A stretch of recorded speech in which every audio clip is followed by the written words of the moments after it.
Welcome TWS academy. Good morning everyone. আজকে আমরা আলোচনা করব সিডিপির ক্ষেত্রে কয়েকটি গুরুত্বপূর্ণ প্রশ্ন নিয়ে আলোচনা। যে ধরনের প্রশ্ন আসার সম্ভাবনা রয়েছে 2024-এর টেটে যদি হয়, এবং সেক্ষেত্রে আমরা আলোচনা করব সেই ধরনের প্রশ্ন যেগুলো টেটে আসার সম্ভাবনা রয়েছে। অনেকে অনেকে বলো যে এর থেকে প্রশ্ন কঠিন হবে। অবশ্যই কঠিন হবে, কিন্তু তার আগে তো আমাদের বেসিক ধারণাগুলো অবশ্যই ক্লিয়ার করতে হবে। তাহলে আমরা পরপর যদি আমরা এগোতে থাকি, পরপর ক্লাসগুলো আমরা যদি দেখতে থাকো তোমরা, তাহলে দেখবে যে আমরা কিন্তু প্রশ্নের যে ধরনটা সেটা কিন্তু আস্তে আস্তে কঠিন থেকে কঠিনতার দিকে নিয়ে যাচ্ছি। সুতরাং তোমরা আগে ভালো করে বেসিক ধারণা থেকে যদি আমরা ক্লিয়ার না থাকে, তাহলে কিন্তু আমাদের প্রশ্নের ওই যে কঠিনতম অংশগুলো প্রশ্ন উত্তর করা কিন্তু সহজ হবে না। তাহলে চলো আজকে আমরা শুরু করি। 2024-এর টেটের জন্য গুরুত্বপূর্ণ কয়েকটি প্রশ্ন নিয়ে আমরা আলোচনা করছি। তাড়াতাড়ি করে সবাই জয়েন করে যাও। তার আগে আমাদের আজকে দেখো 6 নম্বর ক্লাস নিয়ে আমরা আজকে আলোচনা করছি। 6 নম্বর ক্লাস। এর আগে আমাদের 5খানা ক্লাস কিন্তু হয়ে রয়েছে। তোমরা যারা দেখোনি তারা অবশ্যই দেখে নেবে যে ক্লাসগুলো আমরা কেমন ধরনের করছি বা কি ধরনের অ্যানালাইসিস হচ্ছে, কিভাবে সমাধান করা যায়। আমাদের 2024-এর পরীক্ষা প্রস্তুতি ডিডব্লিউএস একাডেমি ব্যাচ শুরু হয়েছে অলরেডি। তোমরা জানো যে আমাদের পেইড ব্যাচ অলরেডি শুরু হয়েছে। তো সুতরাং আমরা যদি আমরা এটা বলি যে 2024-এ টেট হওয়ার সম্ভাবনা রয়েছে, তাহলে আমাদের এই পেইড ব্যাচ কিন্তু খুবই গুরুত্বপূর্ণ একটা পদক্ষেপ বলা যায়। চলো 1 নম্বর শুরু করো, পড়ে তারপর উত্তর করার চেষ্টা করবে।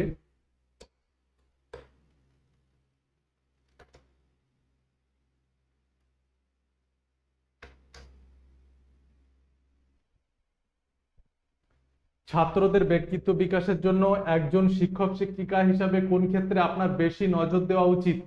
মানে ছাত্রছাত্রীদের যে পার্সোনালিটি ডেভেলপমেন্ট হবে, সেজন্য একজন শিক্ষক শিক্ষিকা হিসাবে কোন কোন কি ক্ষেত্রে আপনার বেশি নজর দিতে হবে? প্রতিটি ছাত্রকে নিজস্ব লক্ষ্য উদ্দেশ্য পূরণে উৎসাহ দিতে হবে। ছাত্রদের আত্মবিশ্বাস বাড়ানোর উপর জোর দেওয়া উচিত। বিদ্যালয় এমনভাবে পরিকল্পিত করা উচিত যাতে ছাত্ররা কি করে, নিজেদের উন্নত করতে পারে। উপরের সবকটি দরকার। কোনটি হবে উত্তর? উত্তর পড়ে উত্তর করার চেষ্টা করবে অবশ্যই।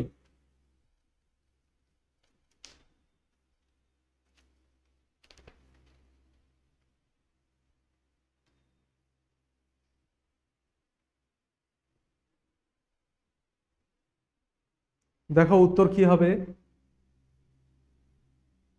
উত্তর হবে ডি, উপরের সবকটি দরকার। যে নিজস্ব লক্ষ্য উদ্দেশ্য পূরণে উৎসাহ দিতে হবে ছাত্রদেরকে।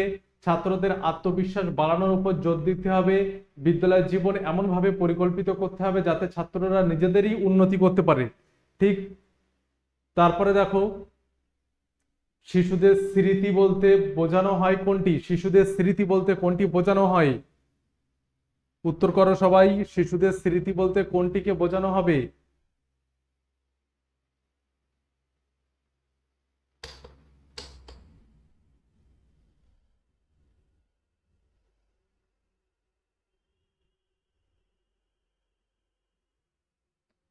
শিশুদের স্মৃতি বলতে কোনটি বোঝানো হবে? পড়া মনে রাখার ক্ষমতা, নতুন বিষয় মনে রাখার ক্ষমতা, শেখা বা অভিজ্ঞতালব্ধ বিষয় মনে রাখার ক্ষমতা, মস্তিষ্কের সক্রিয়তা। কোনটি শিশুদের স্মৃতি বলতে কোনটিকে বোঝানো হবে?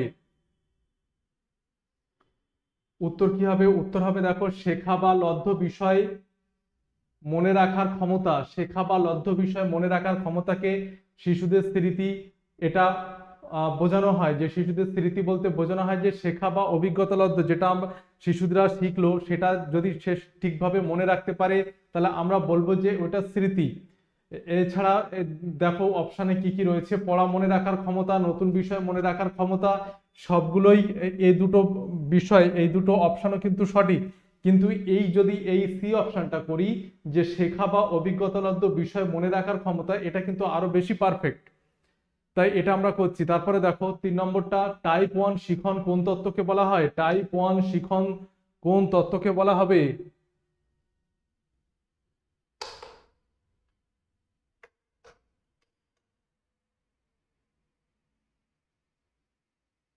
টাইপ 1 শিখন কোন তত্ত্বকে বলা হবে? উত্তর করার চেষ্টা করবে সবাই। টাইপ 1 শিখন, টাইপ 1 শিখন, টাইপ 2 শিখন, এগুলো নিশ্চয়ই অনেকে শুনেছো। টাইপ 1 শিখন প্যাভলভের তত্ত্বকে বলা হবে টাইপ 1 শিখন। অর্থাৎ টাইপ 2 শিখনকে স্কিনারের তত্ত্বকে বলা হয় অপারেন্ট অনুবর্তন, টাইপ 1 শিখন বলা হয় প্যাভলভের তত্ত্বকে। আমরা অনুবর্তনের ভাগ পড়ছি, অর্থাৎ অনুবর্তনের যে শিখন কৌশল রয়েছে সেখানে টাইপ 1 শিখন প্যাভলভের তত্ত্ব বা প্রাচীন অনুবর্তন তত্ত্বকে বলা হবে, এবং টাইপ 2 শিখন বলা হয় স্কিনারের অনুবর্তনকে।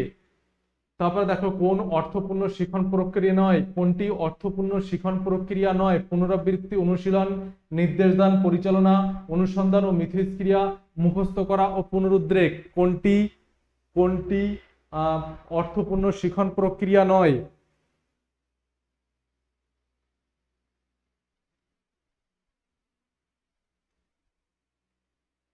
কোনটি অর্থপূর্ণ শিখন প্রক্রিয়া নয়? পুনরাবৃত্তি, অনুশীলন, নির্দেশদান, পরিচালনা, অনুসন্ধান, মিথস্ক্রিয়া।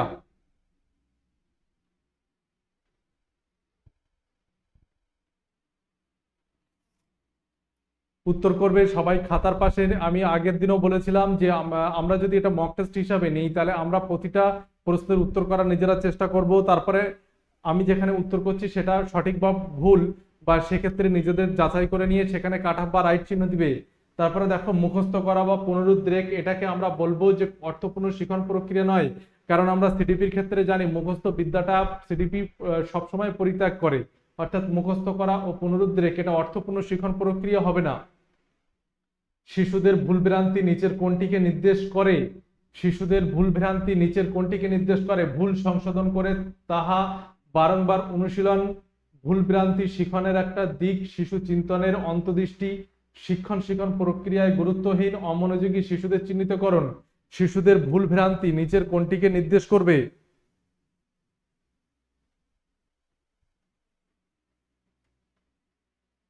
শিশুদের শিখনের ক্ষেত্রে যে বিভিন্ন ধরনের ভুল ভ্রান্তিগুলো ঘটে থাকে সেগুলো কোনটিকে নির্দেশ করবে? ভুল সংশোধন করে তাহা বারবার বারবার অনুশীলন করবে, নাকি ভুল ভ্রান্তি শিখনের একটা দিক, শিশুর চিন্তনে অন্তর্দৃষ্টি জাগ্রত করতে সহায়তা করে, নাকি শিক্ষণ প্রক্রিয়ায় এটি সম্পূর্ণভাবে গুরুত্বহীন, নাকি অমনোযোগী শিশুদের চিহ্নিত করার একটা ধাপ বলা যায় এটা? উত্তর কি হবে? উত্তর হবে বি, ভুল ভ্রান্তি শিখনের একটা দিক, শিশুর চিন্তনে অন্তর্দৃষ্টি আসবে। ভালো করে লক্ষ্য করো, ভুল যদি শিশুরা করে থাকে তাহা সংশোধন করে বারবার অনুশীলন করা এটাও একটা দিক, কিন্তু তার মধ্যে যদি ভুল ভ্রান্তি হয় এবং সে চিন্তা ভাবনা করবে ভুলটা কিভাবে সংশোধন করা যায়, এই সংশোধন করার জন্য তার মধ্যে কিন্তু একটা অন্তর্দৃষ্টি জাগ্রত হবে, সমস্যা সমাধানের হঠাৎ একটা দৃষ্টিভঙ্গি জাগ্রত হবে, অর্থাৎ শিশুদের মধ্যেও কিন্তু অন্তর্দৃষ্টি জাগ্রত করার জন্য শিক্ষককে কিন্তু সক্রিয় হওয়া দরকার। সেক্ষেত্রে ভুল ভ্রান্তি শিখনের একটা দিক ও শিশু চিন্তনের এখানে অন্তর্দৃষ্টি জাগ্রত হওয়ার একটা সুযোগ রয়েছে। ওই জন্য ভুল হলেই তাকে সঙ্গে সঙ্গে সেটা সংশোধন করে দিয়ে তাকে অনুশীলন করানো নয়, বরং ভুল ভ্রান্তি সেটা কিভাবে সেখান থেকে বেরিয়ে আসা যায়, কিভাবে সমস্যার সমাধান করা যায়, এটা কিন্তু একটা দিক বলা যায় অন্তর্দৃষ্টি জাগ্রত করার ক্ষেত্রে শিশুদের জন্য মধ্যে। 6 নম্বর দেখো, শিক্ষার্থীদের দক্ষতা সম্বন্ধে শিক্ষকের ইতিবাচক দৃষ্টিভঙ্গি শিক্ষার্থীদের দক্ষতা সম্বন্ধে শিক্ষকের ইতিবাচক দৃষ্টিভঙ্গি শিক্ষার্থীকে দীপ্ত করবে ও শিখনে আগ্রহী হবে না, পীড়িত হবে ও শিখনে অনুৎসাহী হবে, কোনোভাবে প্রভাবিত করবে না, কৌতূহলী করবে, শিখতে আগ্রহী করে তুলবে। কোনটি? মানে শিক্ষার্থীদের দক্ষতা সম্বন্ধে শিক্ষকের ইতিবাচক দৃষ্টিভঙ্গি মানে শিক্ষার্থীরা যে এটা পারবে, শিক্ষার্থীদের মধ্যে সেই ক্ষমতা রয়েছে, এই যে দৃষ্টিভঙ্গি শিক্ষার্থীকে কি করবে শিখনের ক্ষেত্রে? উত্তর করবে সবাই।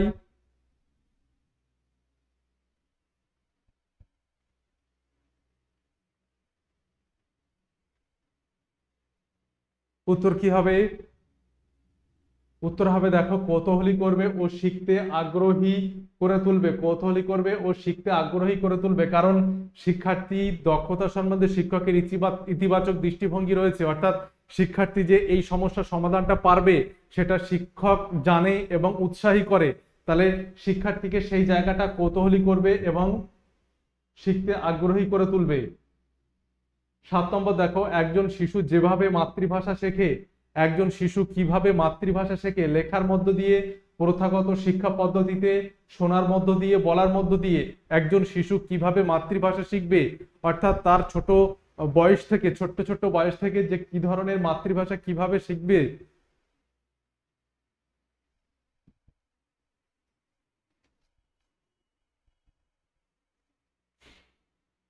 উত্তর হবে, দেখো উত্তর কি হবে, উত্তর হবে শোনার মধ্য দিয়ে শিখবে। প্রথমে শিশু আগে শোনে, ছোট্ট ছোট্ট বাচ্চারা আগে প্রথমে কিন্তু বয়স্কদের কাছ থেকে কথাগুলো শোনে। যে আমি মনে করো যে ছোট বাচ্চাকে যদি নাম ধরে বারবার ডাকা হয় এবং বলা হয় যে তুমি এদিকে এসো, তাহলে ও কি ও কিন্তু ওই ভাষাটা শুনছে, কিন্তু ওর অর্থ বুঝতে না পারলেও আমরা যে বারবার ওকে ইশারা দিয়ে ডাকছি তুমি এদিকে এসো, সে কিন্তু আসছে। অর্থাৎ সে এইটা ধারণা করে নিচ্ছে যে ওই কথার সাথে এদিকে আসার একটা সম্পর্ক রয়েছে, অর্থাৎ ডাকার একটা সম্পর্ক রয়েছে। অর্থাৎ প্রথমে শিশু শুনবে, তারপরে কিন্তু সে ভাষাটা আস্তে আস্তে আয়ত্ত করতে শিখবে এবং ছোট্ট ছোট্ট বাক্য দিয়ে, ছোট্ট ছোট্ট শব্দ দিয়ে সে কিন্তু বাক্য তৈরি করতে পারবে, বা আস্তে আস্তে তার বলার দক্ষতা কিন্তু তৈরি হবে। গেস্টাল্টের অন্তর্দৃষ্টিমূলক শিক্ষণ তত্ত্ব কোন স্তরে দেখা যায়? আমাদের যে দেখো টিচিং লেভেল রয়েছে, টিচিং লেভেলের তিনটে ভাগ রয়েছে: teaching at memory level, teaching at understanding level, teaching at reflective level. এই লেভেলগুলো গেস্টাল্টের অন্তর্দৃষ্টিমূলক শিক্ষণ তত্ত্ব এই লেভেলের মধ্যে কোনটিতে পড়ে, বা কোনটিতে গেস্টাল্টের শিক্ষণ তত্ত্ব সমর্থনযোগ্য আর কি? উত্তর করো। গেস্টাল্টের অন্তর্দৃষ্টিমূলক তত্ত্ব, গেস্টাল্টের অন্তর্দৃষ্টিমূলক তত্ত্ব যেটাকে আমরা বলি যে অন্তর্দৃষ্টিমূলক শিখন, হঠাৎ কোনো সমস্যার সমাধান শিক্ষার্থীর মনে যদি আসে তাহলে তাকে আমরা অন্তর্দৃষ্টি বলবো। কিন্তু হঠাৎ করে সমস্যার সমাধান এমনি এমনি আসে? অবশ্যই এমনি এমনি আসে না। কিন্তু আমরা যদি কোনো সমস্যার সমাধান করে চেষ্টা করে যদি ব্যর্থ হই, এবং সেক্ষেত্রে যদি আমরা ওই সমস্যার সমাধানটা কিভাবে হবে সেটা যদি আমরা চিন্তা করতে থাকি, তাহলে এক সময় দেখা গেল যে হঠাৎ করে কোনো সমস্যার সমাধান বা ওই সমস্যার সমাধান সেক্ষেত্রে শিশুদের মনে চলে আসে, এটাকে আমরা অন্তর্দৃষ্টি বলবো। সেই অন্তর্দৃষ্টিটা শিক্ষণ তত্ত্ব টিচিং লেভেলের কোন স্তরে পড়ে? উত্তর কি হবে, দেখো উত্তর হবে টিচিং অ্যাট আন্ডারস্ট্যান্ডিং লেভেল বা বোধগম্যতার পর্যায়ে। বোধগম্যতার পর্যায়ে এই অন্তর্দৃষ্টিমূলক শিক্ষণ তত্ত্ব পড়ে। এই বোধগম্যতার পর্যায়টা কি? বোধগম্যতার পর্যায় হচ্ছে শিক্ষক শিক্ষার্থীকে তার যে বিষয়টিকে তিনি জ্ঞান দান করছেন বা তিনি যে বিষয়টিকে শ্রেণীকক্ষে পড়াচ্ছেন সেই বিষয়টিকে সম্পূর্ণ বোধগম্যতার স্তরে শিক্ষার্থীদের নিয়ে আসবেন, অর্থাৎ তাদেরকে বুঝতে সাহায্য করবেন। অর্থাৎ যে বিষয়টিকে তিনি পড়াচ্ছেন সেটা জ্ঞানমূলক বিকাশের বোধগম্যতার পর্যায়ে, অর্থাৎ বুঝতে পেরেছে এই রকম পর্যায়ে লেভেলে নিয়ে আসবেন শিক্ষক। এটাকে আমরা বোধগম্যতার পর্যায়ে বলি। অর্থাৎ শিক্ষক শিক্ষার্থীদেরকে কোনো সমস্যার সমাধান, কোনো বিষয়, কোনো টপিক, কোনো এককে পুরোপুরি বোধগম্যতার পর্যায়ে নিয়ে আসাকে বলা হয় টিচিং অ্যাট আন্ডারস্ট্যান্ডিং লেভেল। এবং এখানেই অন্তর্দৃষ্টিমূলক শিক্ষণ তত্ত্ব কিন্তু সমর্থনযোগ্য। 9 নম্বর দেখো, সমস্যা চিহ্নিতকরণ সমস্যা সমাধানে পৌঁছাতে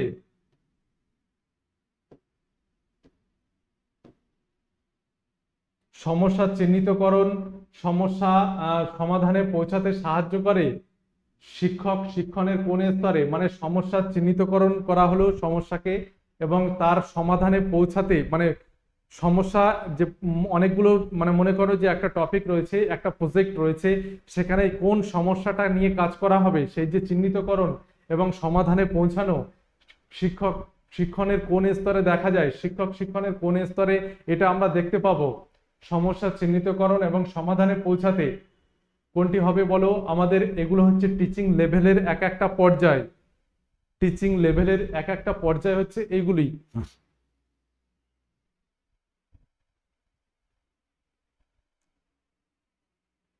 কোনটি হবে?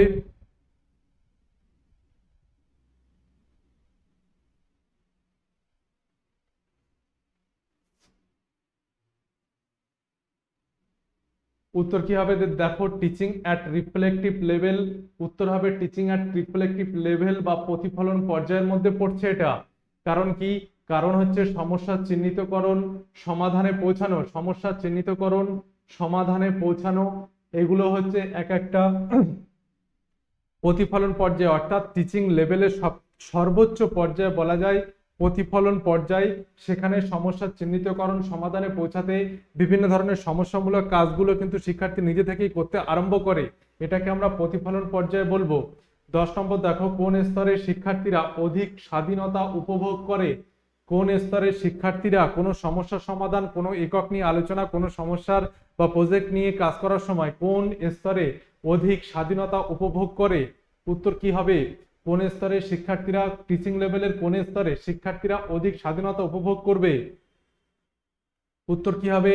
উত্তর হবে টিচিং অ্যাট রিফ্লেক্টিভ লেভেল, অর্থাৎ প্রতিফলন পর্যায়ে শিক্ষার্থীরা কিন্তু অধিক স্বাধীনতা উপভোগ করবে। 11 নম্বর দেখো, প্রতিটি ইউনিটগুলি যথাযথভাবে সাজানো, ইউনিটের আগে পরীক্ষা নেওয়া, এগুলি কোন স্তরের বৈশিষ্ট্য? প্রতিটি ইউনিটগুলি যথাযথভাবে সাজানো, একজন শিক্ষক প্রতিটি ইউনিট যথাযথভাবে সাজাবেন, ইউনিটের আগে তার পূর্বজ্ঞান কতটা রয়েছে তা পরীক্ষা করে দেখবেন। এই স্তরের কোন স্তরের বৈশিষ্ট্য? টিচিং লেভেলের কোন টিচিং লেভেলের বৈশিষ্ট্য এটি বলা যায়? কোন টিচিং লেভেলের বৈশিষ্ট্যটা বলা যায়?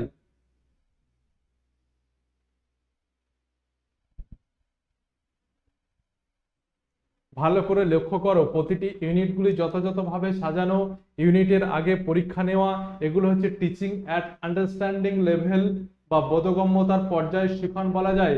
কারণ যে ইউনিটগুলো উনি সাজাচ্ছেন এবং যে ইউনিটের আগে উনি পরীক্ষা নিচ্ছেন, অর্থাৎ তিনি বুঝতে চাইছেন শিক্ষক শিক্ষার্থীদের বোধগম্যতার পর্যায়টা, অর্থাৎ তার পূর্বজ্ঞান কতটুকু রয়েছে, কোন স্তরে রয়েছে, এবং তিনি যে এককটি আজকের পাঠ হিসাবে শ্রেণীকক্ষে শিক্ষা দান করবেন সেটা বোধগম্যতার পর্যায়ে নিয়ে যেতে গেলে শিক্ষার্থীদের কোন বিষয়বস্তুর সাথে সংযোগ সাধন করে সেই স্তরে নিয়ে যাবেন।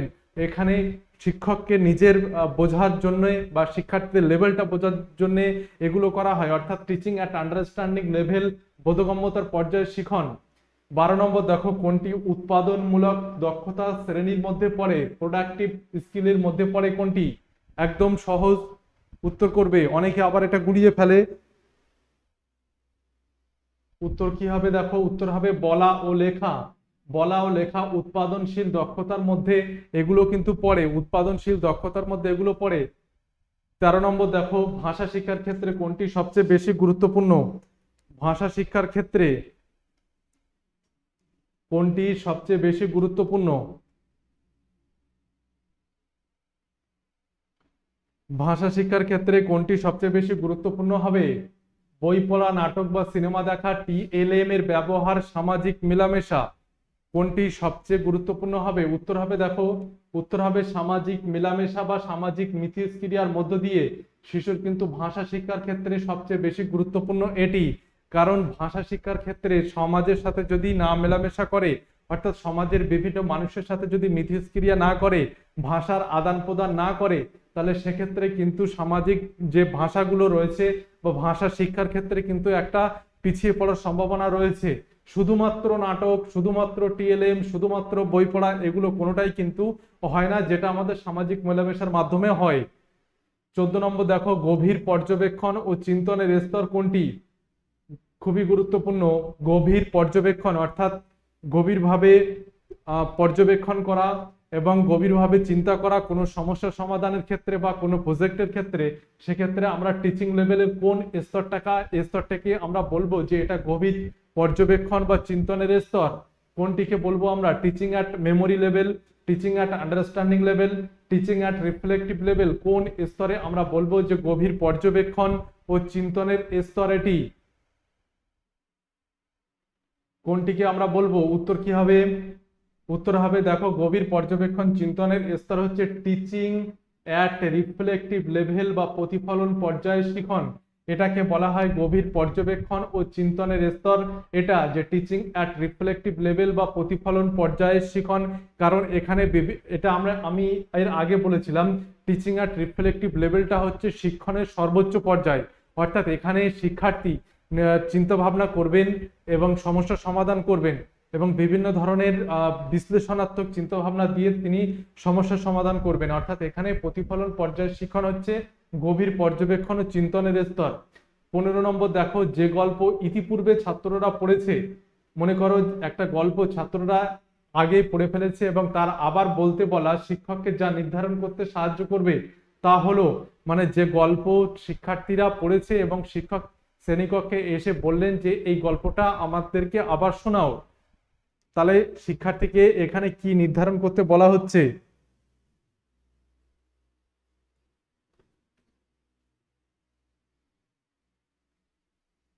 ভালো করে চিন্তা ভাবনা করে উত্তর করবে। সহজভাবে যদি আমরা উত্তর করতে যাই যে একদম চিন্তা ভাবনা কম করে, তাহলে কিন্তু ভুল হবে।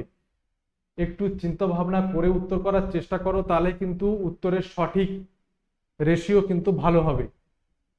যে গল্প ইতিপূর্বে ছাত্ররা পড়েছে তাকে আবার বলতে বলা শিক্ষককে কোনটি নির্ধারণ করবে, সেটি হবে বোধ শক্তি। বোধ শক্তি নির্ধারণ অর্থাৎ বোধগম্যতার পর্যায়ে যেটাকে আমরা বলি, বোধ শক্তি তার কতটা রয়েছে, সে কতটা বুঝতে পেরেছে গল্পটা, মুখস্থ বিদ্যা নয়, গল্পটা কতটা বুঝতে পেরেছে সেটাই কিন্তু এটা শিক্ষক নির্ধারণ করতে পারেন যে ওই ছেলেটি বা মেয়েটি বা ওই শিক্ষার্থী এই গল্পটি সে বুঝতে পেরেছে, অর্থাৎ বোধ শক্তির পর্যায়ে। 16 নম্বর দেখো, মাইন্ড ম্যাপিং এর অর্থ কি? মাইন্ড ম্যাপিং এর অর্থ কি? মাইন্ড ম্যাপিং এর অর্থ কি? উত্তর কি হবে?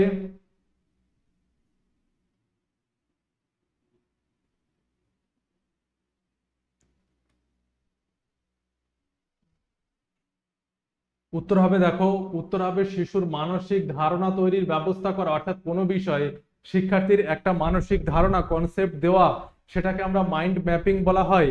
এখানে শিশুর মানসিক ধারণা তৈরি কোনো বিষয়ের প্রতি, কোনো বস্তুর প্রতি, কোনো আলোচ্য বিষয়ের প্রতি, কোনো প্রজেক্টের প্রতি, কোনো সমস্যা সমাধানের প্রতি, এটাকে আমরা মাইন্ড ম্যাপিং বলবো।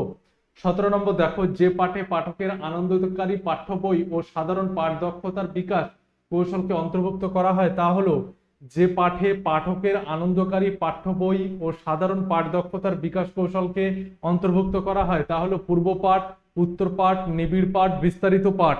কোনটি? উত্তর করবে সবাই ডিএলএড। অনেকেই মানে সবাই মোটামুটি একটা ডিএলএড এর পর্যায়ে রয়েছে, অর্থাৎ ডিএলএড কেউ করছো বা কমপ্লিট হয়ে গেছে, সেক্ষেত্রে যে ডিএলএড এর পড়াগুলো যেগুলো আমরা বিস্তারিত পড়ি, তাই না, সেগুলোই আমাদের এই টেটে কিন্তু কাজে লাগে। এটা টেটে কিন্তু সবগুলো কাজে লাগে বলা যায়, ডিএলএড এর সমস্ত বিষয়গুলি আমাদের কাজে লাগে, যেগুলো আমরা ডিএলএড এক্সামে আমরা লিখে থাকি, সেগুলো বড় বড় করে লিখি, কিন্তু টেটের ক্ষেত্রে ওর ভিতর থেকেই প্রশ্নগুলো তোলা থাকে। বোঝা গেল? তাহলে এখানে উত্তর কি হবে? উত্তর হবে বিস্তারিত পাঠ। বিস্তারিত পাঠ, যে পাঠে পাঠকের আনন্দকারী পাঠ্য বই ও সাধারণ পাঠ দক্ষতার বিকাশ কৌশলকে অন্তর্ভুক্ত করা হয়। পাঠ দক্ষতার বিভিন্ন যে কৌশলগুলো রয়েছে, যেমন আদর্শ পাঠ, হ্যাঁ, এই আদর্শ পাঠের যে কৌশলগুলো, সেগুলো যদি আমরা একটা কোনো পাঠ দক্ষতার ক্ষেত্রে প্রয়োগ করি, তাহলে আমরা বিস্তারিত পাঠ হবে সেটা। 18 নম্বর দেখো, বলার দক্ষতার যেটা গুরুত্বপূর্ণ, বলার দক্ষতার ক্ষেত্রে যেটা সবচেয়ে গুরুত্বপূর্ণ, মানে কোনো কথা, কোনো বাক্য যদি কেউ বলে, সেটা সবচেয়ে গুরুত্বপূর্ণ কোনটা অপশনের মধ্যে? ভালো করে, নমনীয় ভাবে বলা, আলংকারিক ভাষা ব্যবহার, সুস্পষ্ট যথাযথ উচ্চারণ, বিষয় অবস্থা অনুযায়ী বলা, কোনটি? মানে চারখানা অপশনের মধ্যে সবচেয়ে অ্যাপ্রোপ্রিয়েট কোনটি হবে, যেটি বলার দক্ষতার ক্ষেত্রে, অর্থাৎ যেটা আমি বলছি সেটা দক্ষতার ক্ষেত্রে কোনটা সবচেয়ে বেশি অ্যাপ্রোপ্রিয়েট হবে চারটি অপশনের মধ্যে? উত্তর করো।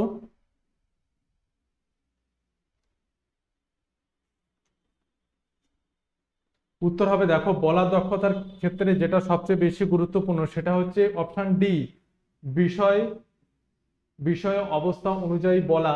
এটা হচ্ছে সবচেয়ে বেশি গুরুত্বপূর্ণ, কারণ অনেকে জানে না যে কখন কোন সময় কখন কি বলতে হবে। এইটা বলার দক্ষতার ক্ষেত্রে, অর্থাৎ সমাজে মেলামেশা করতে গিয়ে কোনো বাক্য, কোনো কথা যখন আমরা বলি, সেটা বিষয়বস্তু অনুযায়ী অবশ্যই টপিক রিলেটেড হতে হবে, এবং যে বিষয়টাকে আমরা বলছি সেটা সময় উপযোগী হতে হবে। দেখা গেল ঘটনাটা কালকে ঘটেছে, তার সমাধান আজকে আমি দিচ্ছি মানুষের সামনে, নিশ্চয়ই নয় সেটা। তাহলে এটা হচ্ছে বলার দক্ষতার ক্ষেত্রে সবচেয়ে গুরুত্বপূর্ণ হচ্ছে বিষয় তার অবস্থা অনুযায়ী, অর্থাৎ কোন অবস্থায় আমি এটা বলবো এবং কোন বিষয় বা টপিক নিয়ে একদম বলা উচিত, এটাকে বলা হচ্ছে বলার দক্ষতার সবচেয়ে গুরুত্বপূর্ণ। এটা এগুলোই গুরুত্বপূর্ণ, এগুলোও গুরুত্বপূর্ণ, কিন্তু সবচেয়ে বেশি অ্যাপ্রোপ্রিয়েট হচ্ছে এটা। 9 নম্বর দেখো, সামাজিকীকরণের উপাদান হলো বুদ্ধির বিকাশ, ভাষার বিকাশ, এদের মধ্যে কোনটি নয়, এ ও বি উভয় সঠিক। কোনটি? সামাজিকীকরণের উপাদান কোনটি? সামাজিকীকরণের উপাদান কোনটি?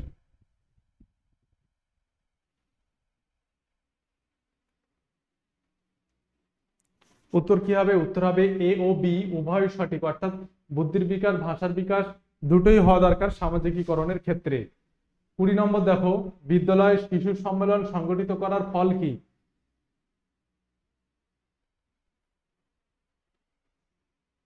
বিদ্যালয়ে শিশুদের যে সম্মেলন হয়, মানে শিশু সম্মেলন অর্থাৎ শিশুদের এক জায়গায় নিয়ে এসে আলোচ্য বিষয় বা দেখা গেল তাদের পরিচিতি ঘটানো, এই যে বিষয়গুলো করা হয় এর কারণ কি হতে পারে, মানে এর ফলে কি হতে পারে আর কি, মানে এটা শিক্ষার্থীদের মধ্যে কোন দক্ষতা বা কোন এফেক্টটা পড়বে শিক্ষার্থীদের মধ্যে? উত্তর কি হবে? উত্তর হবে উত্তর সি, শিশুদের উন্নতি সুনিশ্চিত হয়। শিশুদের উন্নতি সুনিশ্চিত হয়। আমাদের যেটা আমি বলছিলাম যে আমাদের টেট ব্যাচের ফাউন্ডেশন ব্যাচ ডব্লিউবি টেট কিন্তু অলরেডি শুরু হয়েছে। 16 আগস্ট থেকে শুরু হয়েছে। ব্যাচ ডিউরেশন 4 মাস, ব্যাচ ভ্যালিডিটি 8 মাস। প্রতিটা সাবজেক্টের এক্সপার্ট টিচার রয়েছেন এবং আমাদের মক টেস্ট এবং পিডিএফ এর ব্যবস্থাও রয়েছে। তার জন্য টিডব্লিউএস একাডেমি থেকে সর্বপ্রথম হচ্ছে প্লে স্টোর থেকে আমাদের অ্যাপটা ডাউনলোড করে সেখান থেকে রেজিস্ট্রেশনের মাধ্যমে এবং পেইড কোর্স কেনার মাধ্যমে সেটা কিন্তু পেইড ব্যাচে যুক্ত হতে পারবে। আরেকটা কথা আমি বলে রাখি যে 2024-এর টেট যদি অনুষ্ঠিত হয়, তাহলে কিন্তু হাতে কিন্তু সময় আর বেশি নেই, আগে থেকেই পড়াশোনা করা উচিত। কারণ একবার টেট পাস করলে তুমি বারবার ইন্টারভিউ দিতে পারবে। হয়তো এখন ইন্টারভিউ হচ্ছে না, কিন্তু যখন হবে তখন কিন্তু তুমি আফসোস করবে যদি তুমি কোয়ালিফাই না করে থাকো। তাহলে সেক্ষেত্রে কিন্তু টেটের সম্ভাবনা রয়েছে, সেই উপর নির্ভর করে আমাদের এই ব্যাচ আনা হয়েছে এবং এটা ফাউন্ডেশন ব্যাচ, এটা মনে রাখবে। তারপরে দেখো, কৈশোরের বয়সসীমা কোনটি? কৈশোরের বয়সসীমা কোনটি?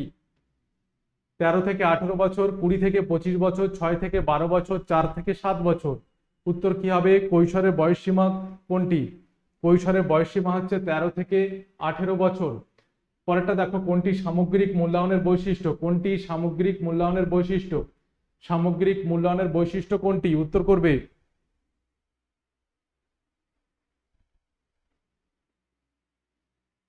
উত্তর হবে সামগ্রিক মূল্যায়ন। তখন পাঠদানের শেষে পাঠদানের কার্যকারিতা নির্ণয় করা সামগ্রিক মূল্যায়নের বৈশিষ্ট্য। গঠনমূলক মূল্যায়নের কিছু বৈশিষ্ট্য রয়েছে দেখো, যে কোনো কাজ চলাকালে কাজের নীতি উৎকর্ষতা অগ্রগতি প্রত্যাশা অনুযায়ী হচ্ছে কিনা তা বিচারে যে মূল্যায়ন করা হয় তাকে গঠনমূলক মূল্যায়ন বলা হয়। গঠনমূলক মূল্যায়নের উদ্দেশ্য হচ্ছে পাঠদান চলাকালীন শিক্ষার্থীদের অগ্রগতি সম্বন্ধে তথ্য সংগ্রহ, সাফল্য ব্যর্থতা সম্পর্কে নিরবিচ্ছিন্ন তথ্য, ফরমেটিভ ইভ্যালুয়েশন যেটা গঠনমূলক মূল্যায়ন কিছু সময় অন্তর ব্যবহার করা হয়, মৌখিক প্রশ্ন ব্যবহার করা হয়, বিভিন্ন মানে গঠনমূলক পর্যায়ের ভাগ মানে উপকারিতা বা এফেক্ট বলা যায় এগুলো। চূড়ান্ত মূল্যায়ন বা সামেটিভ ইভ্যালুয়েশন যে নির্দিষ্ট সময়ের শেষে উদ্দেশ্যগুলি কতটা পরিমাণ অর্জিত হয়েছে সেটা চূড়ান্ত মূল্যায়ন বলা হয়। দীর্ঘ সমাপ্তিতে বা দীর্ঘ সময়ের পরে মূল্যায়ন করা হয়। আর রেটিং প্রভৃতি মূল্যায়ন শিক্ষাকৃত, যেটা বহি মূল্যায়নের ক্ষেত্রে মূল্যায়ন শিক্ষক অভিকৃত রেটিং মানে শিক্ষাকৃত যে রেটিং ব্যবহার করা হয় grade A B C D.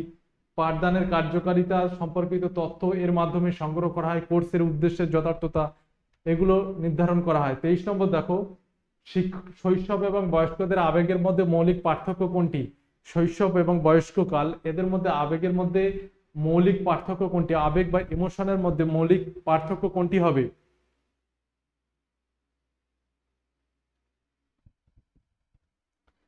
শিশুদের আবেগের স্থায়িত্ব কম, এটা সঠিক। আবেগ নিয়ন্ত্রণের ক্ষমতা বয়স্কদের বেশি, এটাও সঠিক। শিশুদের আবেগের গভীরতা কম, এটাও সঠিক। অর্থাৎ উত্তর হবে উপরের সবগুলি। 24 দেখো, একজন শিক্ষক প্রাথমিক শ্রেণীকক্ষে কার্যকর শিক্ষণকে উন্নত করতে পারেন ছাত্রদের মধ্যে প্রতিযোগিতা উৎসাহিত করা, শিক্ষার্থীর জীবনের সঙ্গে বিষয়বস্তুকে সংযুক্ত করে এবং শেখার ছোট ছোট পদক্ষেপের জন্য পুরস্কার প্রদান, ড্রিল অনুশীলন।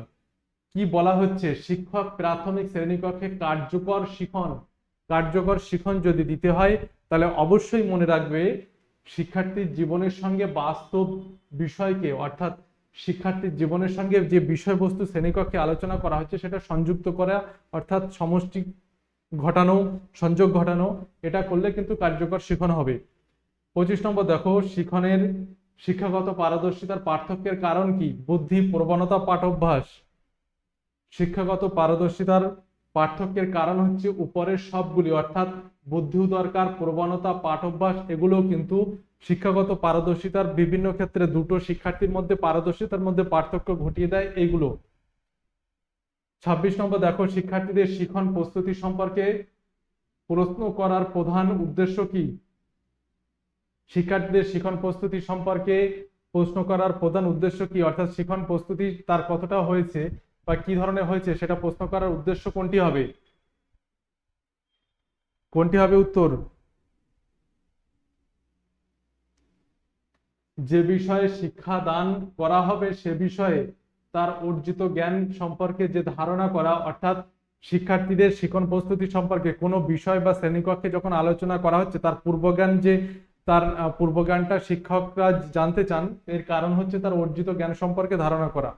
27 নম্বর এবং লাস্ট দেখো, প্রেরণা হলো উদ্দেশ্যমুখী আচরণ সম্পাদনের প্রবণতা, তথ্য প্রক্রিয়াকরণ, সখী অন্তর্জাত বৃদ্ধি, অভিজ্ঞতা অর্জন। প্রেরণাটা কি? উত্তর কি হবে? 27,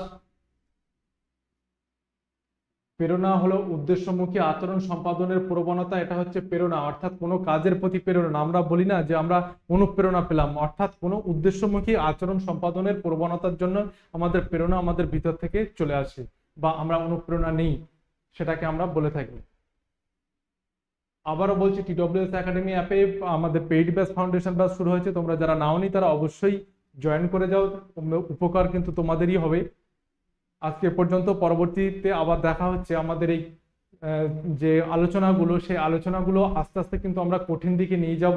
এক্ষুনি তাড়াহুড়ো করার দরকার নেই। প্রতিদিন তোমরা মক টেস্ট, যদি আমাদের ইউটিউবের যে ক্লাসগুলো হয়, মানে যে নির্দিষ্ট ডেটে হয়, সেখানে তোমরা রেডি থাকবে যে সঠিক সময় কিন্তু আমাদের শুরু হবে, এবং আমাদের এই যে প্রস্তুতি সেটা কিন্তু তোমরা মক টেস্ট হিসাবে নেবে, এটা আমি বারবারও বলছি। তাহলে কিন্তু তোমাদের সুবিধা হবে। চলো আজকে পর্যন্ত, পরবর্তীতে আবার দেখা হচ্ছে।